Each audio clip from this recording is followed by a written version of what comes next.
अगर युद्ध के मैदान में एक तरफ करीब 100 करोड़ रुपए का अल्ट्रा मॉडर्न टैंक खड़ा हो, उसके चारों ओर मोटी स्टील की कवच, एडवांस्ड सेंसर और भारी तोप लगी हुई है, लेकिन दूसरी तरफ तभी आसमान से ड्रोन उसकी तरफ बढ़ता है।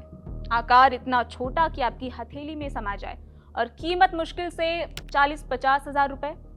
वो टैंक के सबसे कमजोर हिस्से को निशाना बनाता है और कुछ ही सेकंड बाद करोड़ों रुपए का वो टैंक, युद्ध की मशीन जो है, वो आग के गोले में बदल जाती है।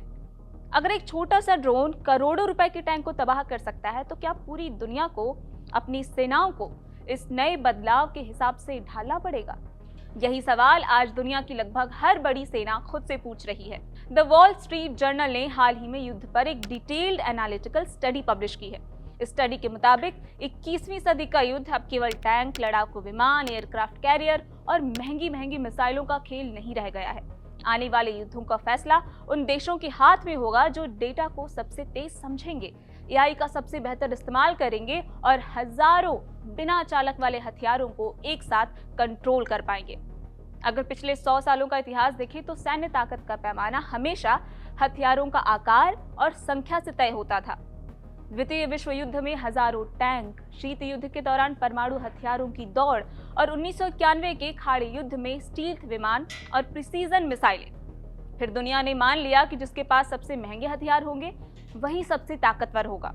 लेकिन पिछले 3 सालों ने इस धारणा को पूरी तरीके से हिला के रख दिया है। रशिया यूक्रेन युद्ध, ईरान इजरायल का संघर्ष और ड्रोन आधारित हमले, इन सैन्य संघर्षों ने ये साबित कर दिया कि अब युद्ध केवल फायर पावर का नहीं है, बल्कि इनोवेशन का भी खेल बन चुका है। और यही वजह है कि International Institute for Strategic Studies यानी IISS, Center for Strategic and International Studies CSIS, RAND Corporation और रॉयल यूनाइटेड सर्विसेज इंस्टीट्यूट यानी RUSI की हालिया रिपोर्ट एक जैसी चेतावनी देती हैं। उनका कहना है कि आधुनिक युद्ध अपने सबसे बड़े बदलाव के दौर से गुजर रहा है। इतना बड़ा बदलाव शायद पिछली बार तब आया था जब 20वीं सदी के अंतिम वर्षों में प्रिसीजन गाइडेड हथियार पहली बार बड़े पैमाने पर इस्तेमाल होने लगे थे। लेकिन ये बदलाव आखिर आया कैसे? क्यों आज दुनिया की सेनाएं टैंक खरीदने के साथ साथ सॉफ्टवेयर इंजीनियर्स भी भर्ती कर रही हैं? इन सवालों के जवाब समझने के लिए सबसे पहले हमें जानना होगा कि पिछले कुछ सालों में युद्ध के नियम कैसे बदल गए। पहला नियम, महंगा हथियार हमेशा बेहतर नहीं होता। द वॉल स्ट्रीट जर्नल अपने विश्लेषण में इसे युद्ध की सबसे बड़ी आर्थिक क्रांति बताता है। पहले सेनाएं ऐसे हथियार बनाती थी जो दुश्मन के हमलों को झेल सके, इसलिए टैंक और भारी होते गए, लड़ाकू विमान और अधिक जटिल होते गए और एयरक्राफ्ट कैरियर पर अरबों डॉलर खर्च किए जाने लगे। लेकिन अब तस्वीर बदल चुकी है। ब्लूमबर्ग की 2025 की रिपोर्ट के मुताबिक रशिया की सैन्य उपकरणों को कुल नुकसान का लगभग 60 से 70% हिस्सा ड्रोन हमलों से जुड़ा माना जा रहा है।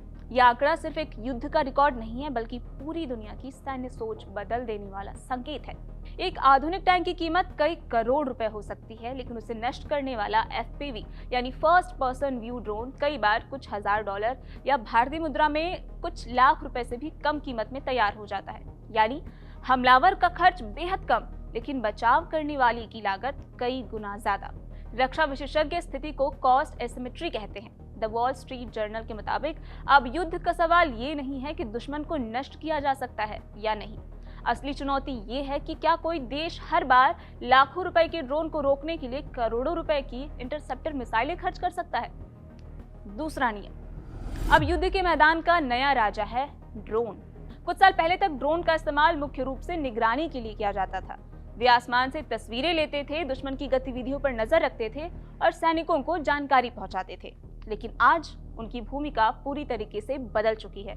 International Institute for Strategic studies अपनी रिपोर्ट में लिखते हैं कि यूक्रेन युद्ध के दौरान FPV ड्रोन और वन वे अटैक ड्रोन्स इतने व्यापक हो चुके हैं कि कई सेक्टर्स में वे आर्टिलरी से भी अधिक प्रभावशाली हथियार बन गए हैं। और यही वजह है कि centre for Strategic and International studies कहता है कि पहले सेनाएं बड़ी बड़ी बख्तरबंद टुकड़ियों के साथ आगे बढ़ती थी, लेकिन अब ऐसा करना बेहद जोखिम भरा हो गया है, क्योंकि आसमान में लगातार उड़ रहे सैकड़ों ड्रोन सैनिकों की हर हलचल पर नजर रख रहे होते हैं।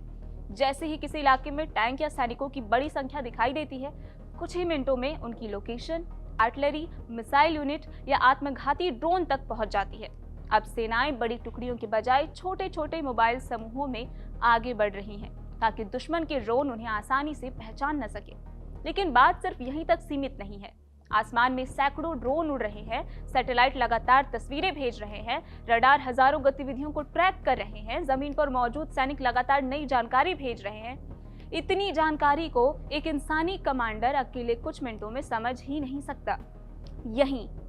यहीं एआई उसकी सबसे बड़ी ताकत बन जाता है।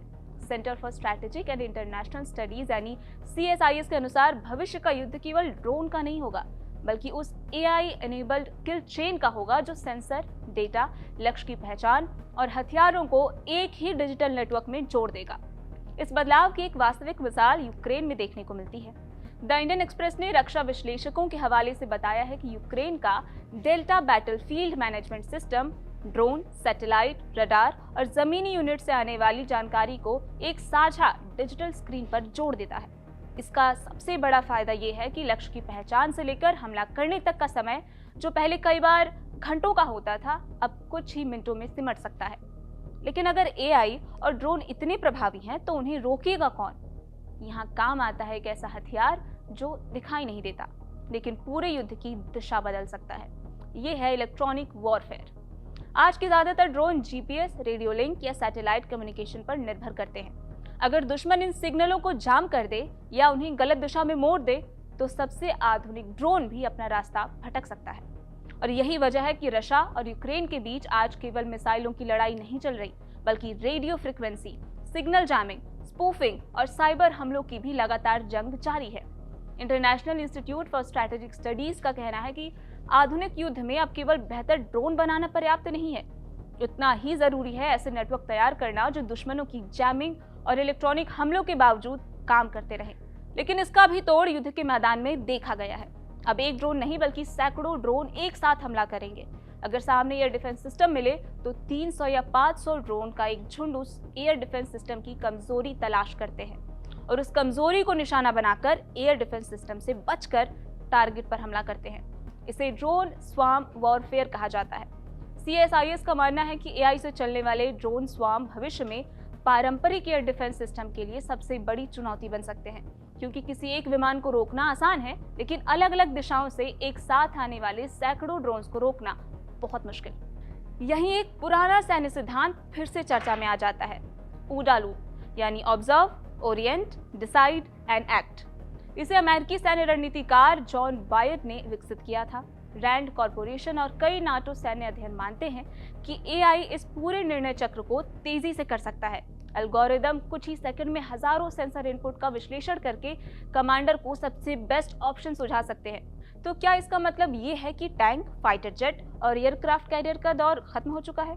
इसका जवाब है नहीं, कम से कम अभी तक के लिए तो नहीं। दुनिया के लगभग सभी बड़े रक्षा विशेषज्ञ इस निष्कर्ष पर सहमत हैं कि पारंपरिक हथियारों की भूमिका खत्म नहीं हुई है, बल्कि उनकी भूमिका बदल रही है।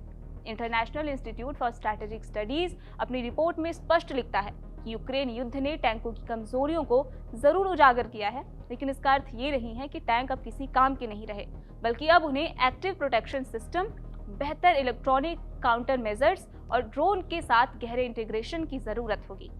यही बात लड़ाकू विमानों पर भी लागू होती है।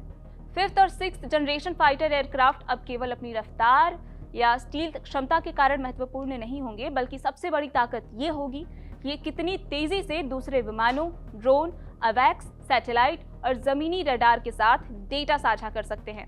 और द वॉल स्ट्रीट जर्नल का भी यही मानना है। भारत की सुरक्षा चुनौतियां दुनिया के अधिकांश देशों से अलग है। एक तरफ चीन, दूसरी तरफ पाकिस्तान और दोनों परमाणु शक्ति संपन्न देश, यानी भारत को एक साथ 2 मोर्चों की तैयारी रखनी पड़ती है। इसलिए पिछले कुछ सालों में भारतीय सेना, वायुसेना और नेवी ने अपनी रणनीति में बदलाव शुरू कर दिए हैं। हाल के सैन्य अभियानों जैसे ऑपरेशन सिंदूर ने यह दिखाया है कि भारतीय सुरक्षा ढांचे में अब precision strike, drone integrated air defence system और नेटवर्क आधारित कमांड सिस्टम की भूमिका लगातार बढ़ रही है। साथ ही भारत स्वदेशी रक्षा उत्पादन पर भी जोर दे रहा है। देश में निगरानी drone, lautering mutation, counter drone system, AI आधारित सर्विलांस प्लेटफॉर्म और सुरक्षित कम्युनिकेशन नेटवर्क विकसित किए जा रहे हैं। लेकिन एक्सपर्ट्स का मानना है कि भारत की सबसे बड़ी चुनौती केवल अधिक ड्रोन खरीदना नहीं है। रैंड कॉरपोरेशन और CSIS दोनों का आकलन है कि भविष्य की सैन्य सफलता इस बात पर निर्भर करेगी कि कोई देश AI, data, sensor, satellite, electronic warfare और हथियारों को एक साझा डिजिटल नेटवर्क में कितनी प्रभावी तरीके से जोड़ पाती है। और अगर ये इंटीग्रेशन नहीं हुआ तो सबसे आधुनिक हथियार भी अपनी पूरी क्षमता से काम नहीं कर पाएंगे।